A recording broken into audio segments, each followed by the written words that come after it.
មុននឹងប្រើវាពេលយើងដាក់សាប៊ូថ្មីយើងបិទចោលវាសិនឲ្យម៉ូទ័រវាបូមសាប៊ូទៅសិន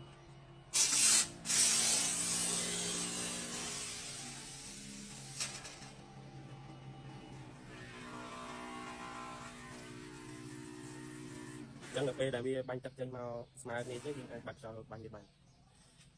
ចឹងយើងបាត់ចោលបាញ់វាបានទឹកចេញសាបាញ់របស់វាទៅវាចេញប្រពុះល្អអត់ហើយពេលដែលយើងយកទៅប្រើប្រាស់ទៅវាទៅជួយសន្សំចៃរបស់យើងអត់ចានេះវាជួយសន្សំចៃទាំងហ្វូមហើយវាសន្សំចៃទាំងពេលវេលារបស់យើងក្នុងការលាយហ្វូមទៀតយើងលាយបានលាយតែម្ដងទៅបានច្រើនឡើងច្រើនម្ដង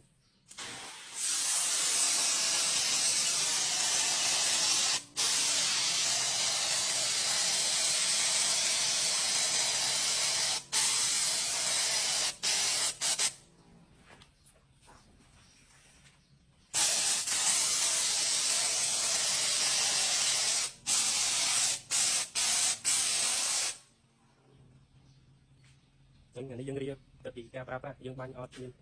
តាក់ឬក៏អត់មានរអាក់រអួលទេចឹងដល់ពេលដែលបងប្អូនទៅប្រើប្រាស់ទៅគឺវាអត់មានបញ្ហាយើងបាញ់ទៅតាក់វាចេញទឹកចេញអីទេហ្នឹងបាញ់មកវាចេញតែពពុះសាប៊ូសុទ្ធទេទៅពេលដែលយើងលាយហ្វូមត្រូវបែបហ្នឹងណាអានេះយើងរៀបចំទៅពីការប្រើប្រាស់ហើយនឹងប្រើប្រាស់ទៅវាធន់វាមាំវាប្រើបានយូរអត់ចាញ់ជាមួយនឹងធុងបាញ់ហ្វូមបានទេសម្រាប់បងប្អូនដែលត្រូវការអាចតាក់ទងឆាតតាម Telegram ខាងលើនេះបានបងប្អូនចឹងវីដេអូរបស់យើងមានតែប៉ុណ្ណឹង